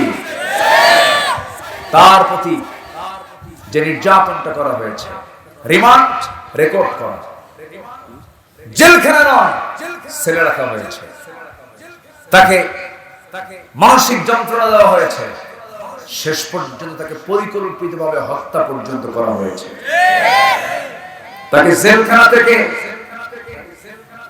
মেডিকেল নেওয়ার মূল কারণ হলো তাকে দুনিয়া থেকে বিদায় করা। হার্টের রোগী হাসতে পারে না। যারা মেডিকেল সায়েন্স পড়েছেন, যে হার্টের রোগী তার মুখ থেকে হাসি কখনো আসে না। তাকে দুনিয়া থেকে বিদায় করা হলো। অনেকে বলে যে লোক যদি ভালোই হয় এরকম জেল খাটে কেন? এরকম চোরও কিন্তু আছে আমাদের। আসতে বলবেন না, আছে না নাই? এই প্রশ্ন আল্লাহ নবী রেখা, মানুষ যদি ভালোই হতো ইউসুফ কেন জেলখানায় ঢুকলো? আল্লাহ নবীর বিরুদ্ধে কথা দেখি। আল্লাহ নবী কি জেল খাটেন নাই? খাটেন নাই, জেল খাটেন নাই। দোষ কি ইউসুফের না জুলাইখার? দোষটা কার? আল্লাহ নবী কি জেনা করতে পারেন? কোন কোন জেনার কাজে অংশগ্রহণ করতে পারেন? কিন্তু ইউসুফ আলাইহিস সালামকে জেলখানায় ঢুকায়া দিল ষড়যন্ত্র করে। তদন্ত কমিটি রিপোর্ট দিল জুব্বার পিছনে ছিঁড়েছে, মানে এটা জুলাইখার দোষ। কামিসুহু মিন দুবুরি, পিছন দিকে ছিঁড়েছে, মানে এখানে জুলাইখার দোষ 100% 16 আনা। ইউসুফের চুল পরিমাণ কোনো দোষ, কিন্তু এরপরও আইনটা ঘুরায় দেয়, আইন গাইন হয়ে যায়। এখনো গোটা বিশ্বের বিভিন্ন জায়গায় আছে না নেই? আমার দেশ আপাতত একটু ঠিক আছে, সামনে কি হবে আল্লাহই জানে। তবে আমরা আশাবাদী আগামীর সূর্য হবে ইসলামের সূর্য। জোরে বলি ইনশাআল্লাহ। আপনার এলাকায় যারা চাঁদাবাজি করে ধরে ফেলবেন। চাঁদাবাজি এখনো আছে না নাই? যে দলের ছত্রছায়ায় চাঁদাবাজি হবে কঠোর হস্তে দমন করতে হবে তাদের। তাছাড়া ছাত্রদের রক্তের সঙ্গে বেইমানি করা হবে। 1,500 ছাত্র, 1,500 তাজা প্রাণ চলে গেছে 5 আগস্টের আগে পরে। তাহলে এই রক্তগুলো যে তারা দিয়ে দিল এমন দেশ গঠন করার জন্য যে সুদ, ঘুষ, জেনা, ব্যভিচার এগুলো কায়েম হোক, তারা কি চেয়েছে? আমাদেরকে তার পাহারা দিতে হবে। আল্লাহ পাক কবুল করুন, জোরে বলি আমিন। আল্লাহ তাআলা পরীক্ষা করবেন 5টা। কয়টা বলেন তো? 5টা। একটা আয়াত আল্লাহ রাব্বুল আলামিন 5টা পরীক্ষার কথা বলেছেন। সূরাতুল বাকারা কোট করে নেন 155 নম্বর আয়াত। 155 নম্বর আয়াত আল্লাহ রাব্বুল আলামিন সুন্দর করে বলছেন। আল্লাহ রাব্বুল আলামিন বলেন وَلَنَبْلُوَنَّكُمْ بِشَيْءٍ مِّنَ الْخَوْفِ وَالْجُوعِ وَنَقْصٍ مِّنَ الْأَمْوَالِ وَالْأَنفُسِ وَالثَّمَرَاتِ وَبَشِّرِ الصَّابِرِينَ জোরে বলুন আল্লাহু আকবার। আমি তোমাদেরকে পরীক্ষা করব 1 নাম্বার ভয়ের দ্বারা, নাম্বার 2 ক্ষুধার দ্বারা, নাম্বার 3 জান মাল দিয়ে, নাম্বার 4 হলো ফসলাদির দ্বারা, নাম্বার 5 আল্লাহ রাব্বুল আলামিন বান্দাকে বলছেন তোমার জীবনের বিনিময়ে আমি তোমাকে পরীক্ষা করব, মালের বিনিময়ে পরীক্ষা করব। এই 5টা পরীক্ষা তোমাকে দিতে হবে। 5টা পরীক্ষায় পাশ করলে পরে আমি তোমাকে জান্নাত দিয়ে দেব। জোরে বলুন সুবহানাল্লাহ। সন্তান হয়ে গেছে, বয়সটা সন্তানের 5 থেকে 6 বছর, হঠাৎ করে করোনা চলে আসলো, হঠাৎ করে ডায়রিয়া হলে সন্তানটা মারা গেল। দেখবেন কিছু কিছু মানুষ আছে, কিছু কিছু বাপ মা আছে ধৈর্য ধারণ করতে পারে না, বলে আল্লাহর চোখ আসলে কানা, আল্লাহ আমার সন্তানকে কেমন করে নিয়ে চলে গেল। কিন্তু পরীক্ষা করেন কে? আসতে বলবেন না, পরীক্ষা করেন কে? আমার নবীকে আল্লাহ তাআলা 4 ছেলের সন্তান দান করেছেন। 4 ছেলের সন্তান মারিয়া কীর্তি সহ আম্মা জান খাদিজার পেটে মোট 3টার একটা 4টা ছেলের সন্তান আমার নবীর সন্তান 4টা আল্লাহ তাআলা তাকে উপহার দিয়েছিলেন। কিন্তু সবগুলো সন্তান মারা গেছে বালেগ অবস্থায়, না বালেগ অবস্থায়, ছোট্ট অবস্থায় দুনিয়া থেকে বিদায় নিয়েছে। কিন্তু আমার নবী যে একটা বারের জন্য আল্লাহকে বলেন, আল্লাহ এমন কাম তুমি কেন করলা? মনক্ষুণ্ণ হন নাই, মন মরা হন নাই। সম্পদ দিয়েছেন, আল্লাহর সম্পদ নিবে না। আল্লাহ মনক্ষুণ্ণ হওয়া যাবে না, হতাশ হওয়া যাবে না। আল্লাহ তাআলা নবীদের মাধ্যমে সকল প্র্যাকটিক্যাল ঘটিয়ে দিয়েছেন। জাতির পিতাকে, আরো যেরকম জাতির পিতাকে আল্লাহ তাআলা সুন্দর করে বলছেন, ওয়ামান আহসানু দীনান ওয়ামান আহসানু দীনান মিম্মান আসলামা ওয়াজহাহু লিল্লাহি ওয়া হুয়া মুহসিন ওয়াত্তাবা'a মিল্লাতা ইব্রাহিম হানিফা ওয়াত্তাখাযাল্লাহু ইব্রাহিম খলিলা। জোরে বলুন আল্লাহু আকবার। প্রথম আয়াতে আল্লাহ তাআলা মুমিন দেখতে চান, দ্বিতীয় আয়াতে মুহসিন দেখতে চান। কি আয়াত কি দেখতে চান? মুহসিন। মুহসিন মানে যারা ভালো ভালো কাজ করতে পারে। আল্লাহু আকবার বলেন। যারা ইহসান দেখাতে পারে, আল্লাহ তাদেরকে মুহসিন বলেছেন। মুহসিনকে আল্লাহু ইউহিব্বুল মুহসিন, মুহসিনদেরকে আল্লাহ তাআলা খুব বেশি ভালোবাসেন। সম্মানিত ভাই, এখানে একজন নবীর নাম আসছে আয়াতে। কোন নবীর নাম আসছে বলেন তো? বলেন কোন নবীর নামটা আসছে? সকল নবীর ভিতরে সবচেয়ে বেশি পরীক্ষা দিয়েছেন আমার নবী মুহাম্মদ সাল্লাল্লাহু আলাইহি ওয়াসাল্লাম। আমার নবীর পরীক্ষা ছিল সবচেয়ে বেশি। তবে কোন অংশে কম ছিল না আরেকজন নবীর, তিনি হচ্ছেন ইব্রাহিম আলাইহিস সালাতু ওয়াস সালাম। তার পরীক্ষা জীবনে এমন পারিবারিক পরীক্ষা, সামাজিক পরীক্ষা, রাষ্ট্রীয় পরীক্ষা, তারপরে সন্তান দিয়ে পরীক্ষা, সকল পরীক্ষায় আমাদের জাতির পিতা ইব্রাহিম আলাইহিস সালাম তিনি সেকেন্ড হয়েছেন না ফার্স্ট হয়েছেন? সেকেন্ড হয়েছেন না ফার্স্ট হয়েছেন? ফার্স্ট হয়েছেন। পরীক্ষা করা হলো 80 বছর পর্যন্ত বাচ্চা হয় না। কত বছর? আচ্ছা 80 বছর পরে কি বাচ্চা হওয়ার সম্ভাবনা থাকে? আর চলে না। ওনার এক চাচার হয়েছে।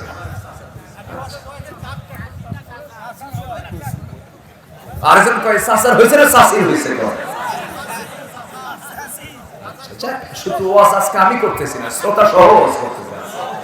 খুব ভালো, আজকে জমে গেছে মনে হয়। শ্রোতা ওয়াজ করে, বক্তা ওয়াজ করে। মাশাআল্লাহ। তাহলে 80 বছর বয়সে বাচ্চা দিতে পারেন তিনি কে? আসতে বলবেন না, তিনি কে?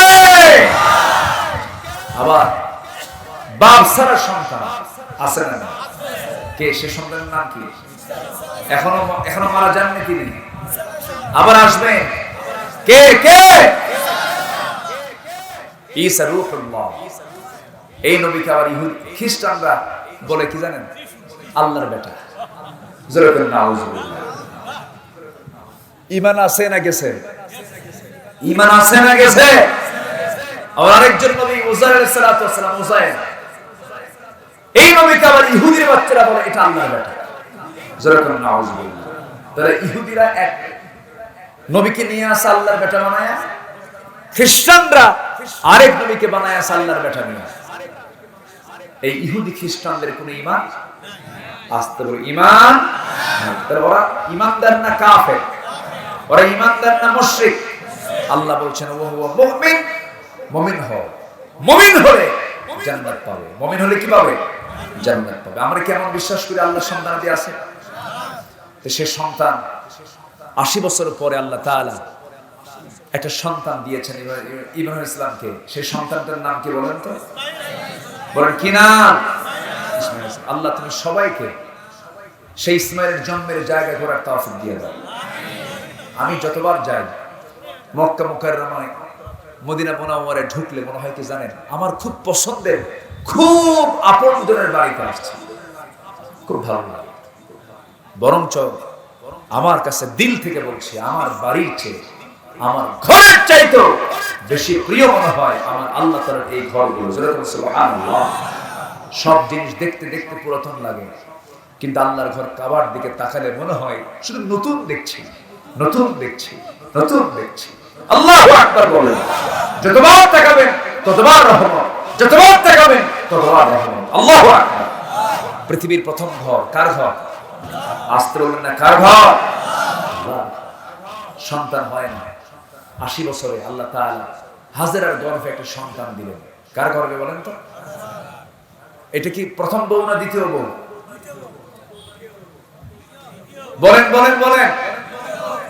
অনেকে জানে না, এই জন্য একটু ব্যাখ্যা করে বলা দরকার। আচ্ছা, এগুলো আজকে একটু শোনা দরকার আছে নাকি? আচ্ছা, শোনা দরকার আছে না নাই? দ্বিতীয় বউ। প্রথম বউয়ের নাম কি? সারা আলাইহিস সালাতু ওয়াস সালাম। না, ভালো তো।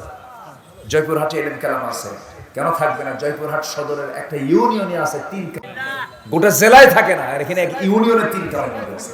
ঘরে ঘরে আলেম ওলামা। আল্লাহু আকবার বলেন। দুই একটা আবু জাহেলও আছে,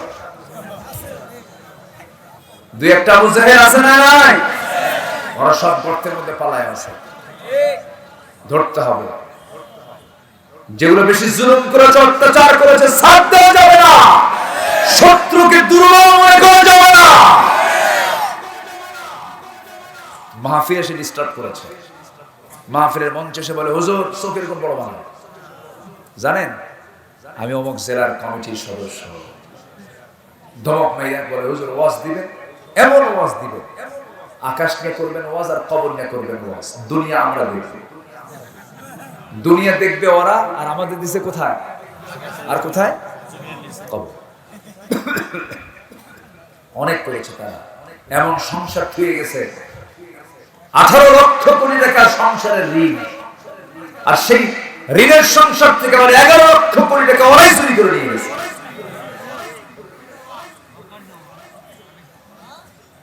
কষ্ট হচ্ছে নাকি আপনাদের শুনতে? আমরা কি পরীক্ষায় পাস করতে চাই?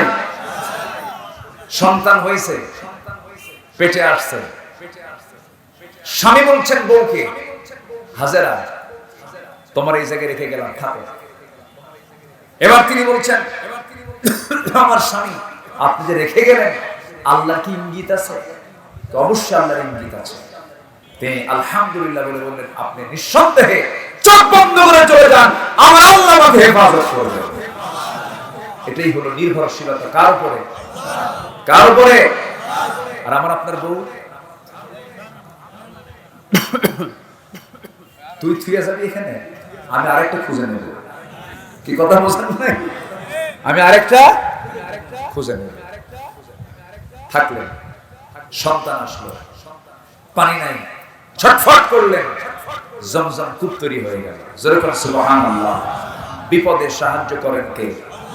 বিপদের রাস্তায় সাহায্য একমাত্র কার খোলা? আপনার বিপদ যত বেশি হবে সাহায্য তত কাছে আসবে। আমার বন্ধুগণ, নাম্বার 7 হলো তোমার চলার পথে আমরা বন্ধু হিসেবে কাকে গ্রহণ করব? আমাদের বন্ধু 1 নাম্বার কে বলেন? ইন্নামা ওয়ালিয়ুকুমুল্লাহু ওয়া রাসূলুহু ওয়াল্লাযীনা আমানু।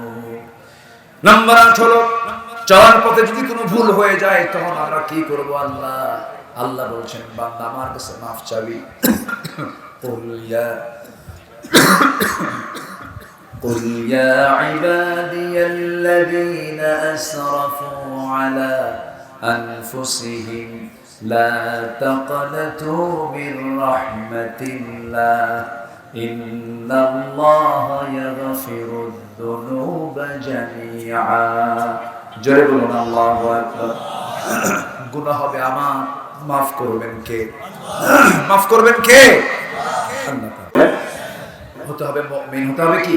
মুমিন হতে হবে, মুহসিন, মুহসিন হতে হবে, মুমিন হতে হবে। মুমিনের কি কি গুণ থাকা দরকার?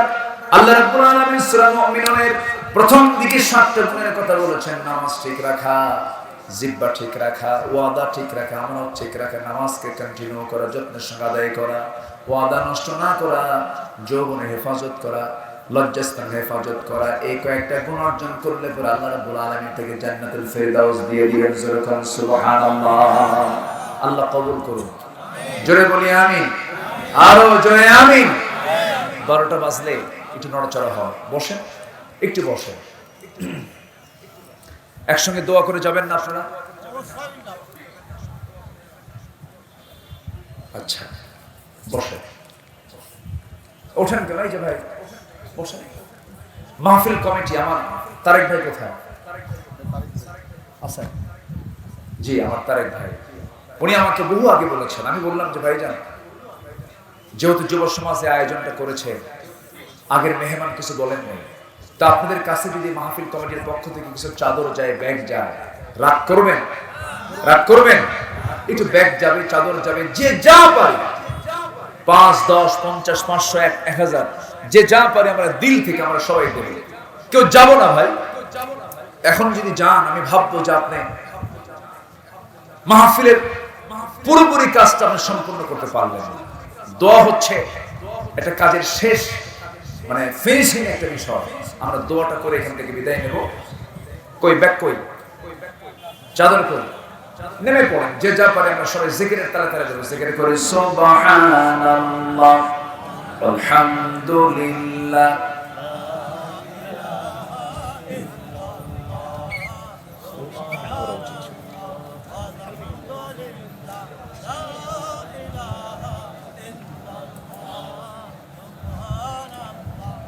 যুব সমাজ যে আয়োজনটা করেছে এই মাহফিলের, এটা আপনার বেজার না খুশি? খুশি না বেজার? আমার তারেক ভাইয়ের নেতৃত্বে এই হেলকুন্ডা এলাকার যুব সমাজ তারা সিনেমার, নাটকের, অন্য কোন আয়োজন না করে তারা কোরআনের ফুলবাগান সাজিয়েছে। বলি আলহামদুলিল্লাহ। এই মাহফিল দ্বিতীয় বার্ষিকী শুধু নয়, এই মাহফিল কিয়ামত পর্যন্ত জারি থাকবে। জোরে বলি ইনশাআল্লাহ। সবাই নামাজের মতো করে বসি, নামাজের মতো করে বসি। আমরা আল্লাহর কাছে চাবো, আল্লাহ যেন আমাদের সকল চাওয়াকে পাওয়া করুন।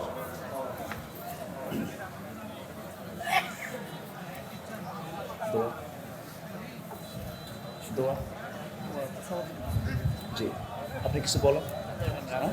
প্রশ্ন করেছি, প্রশ্ন কি উত্তর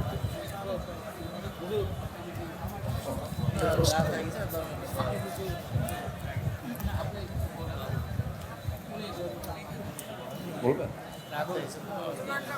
দোয়া। আচ্ছা আমরা দোয়ার দিকে যাই। আমরা চাইবো কার কাছে বলুন তো?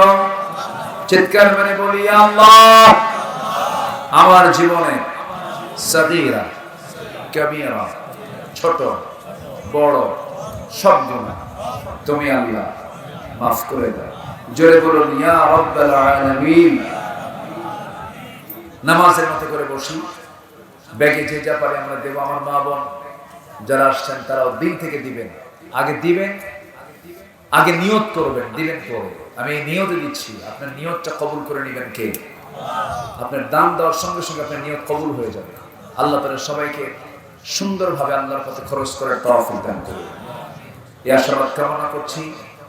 আমরা আল্লাহর কাছে যাব। সবাই বলে সুবহানাকাল্লাহুম্মা ওয়া বিহামদিকা আশহাদু আল্লা ইলাহা ইল্লা আনতা আস্তাগফিরুকা ওয়া আতুবু ইলাইকা। চিৎকার মেরে বলি, আল্লাহ আমার জীবনে সাগীরা কাবীরা, ছোট বড় সব গুনাহ তুমি আল্লাহ মাফ করে দাও। জোরে বলুন, ইয়া রাব্বাল আলামিন, আল্লাহুম্মা আমিন। রব্বানা যালামনা আনফুসানা ওয়া ইন লাম তাগফির লানা ওয়া তারহামনা লানাকুনান্না মিনাল খাসিরিন। গভীর রাত, নিঝুম রাত, ঝিমানো রাত্রিতে চাঁদের মতো হাজারো মুসলমান নরনারী নিয়ে তোমার কালামের দু তিনটা আয়াতকে সামনে রেখে কাঙ্গাল ফিগারের মতো দুটো হাত পেতেছি। আল্লাহ গুনাহের দিকে নজর দিও না, বান্দা মনে করে তামাম জিন্দেগীর সমস্ত গুনাহগুলোকে তুমি আল্লাহ মাফ করে দাও। জনম দুঃখিনী মা, জনম দুঃখী বাপ জান যারা দুনিয়া থেকে বিদায় নিয়েছে, জিন্দেগীর গুনাহগুলো মাফ করো, কবরগুলোকে জান্নাতের টুকরা বানাইয়া দাও। আব্বা আম্মা যারা চলে গেছে সে তো বোঝে মা ডাকের মধ্যে কি মধু আছে। বাবা যারা চলে গেছে বাবা ডাকের মধ্যে কি আনন্দ কি তৃপ্তি আছে। মা বলে ডাকতে পারে না, বাবা বলে ডাকতে পারে না এমন সন্তান আমার সঙ্গে হাত তুলতে পারে।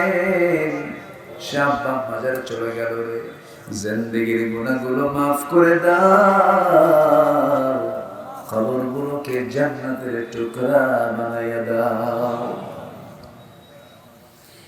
সবাই চক্ষু বন্ধ করুন, হাত একটু উঁচু করে আল্লাহর শেখানো দোয়া পড়ে আওয়াজ দিয়ে দিয়ে আমার সঙ্গে ঠোঁট মিলায় সবাই বলুন, রব্বির হামহুমা কামা রব্বায়ানি সগীরা।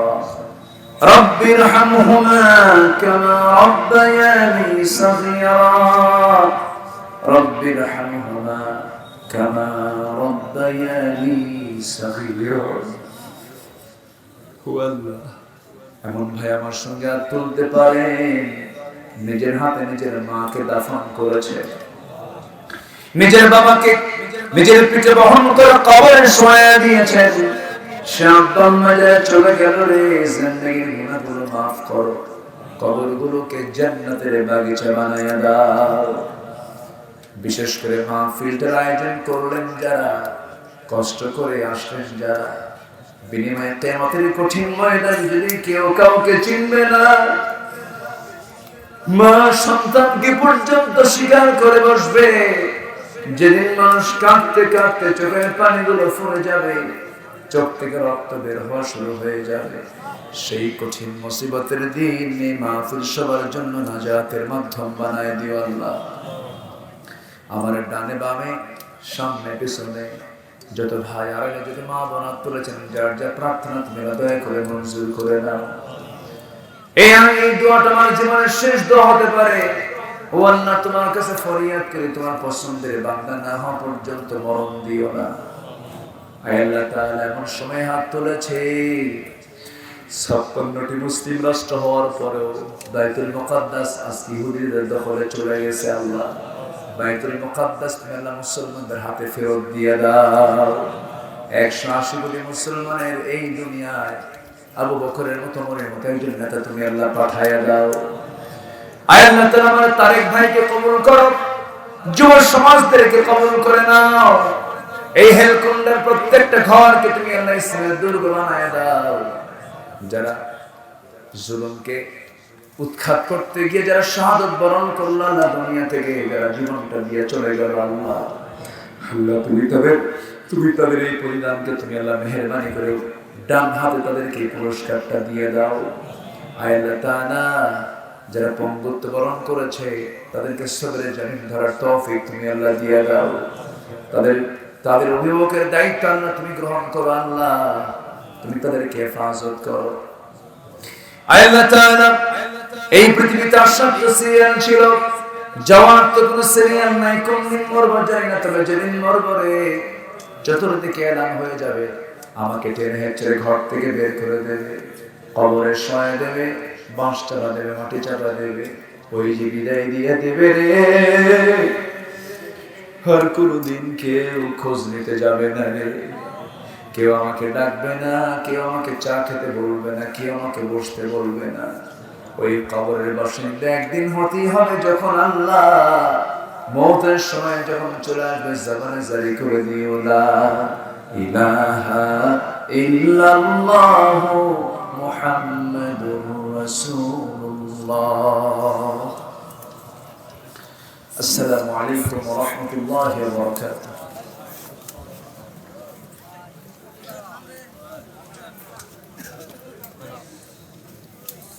আসসালামু আলাইকুম।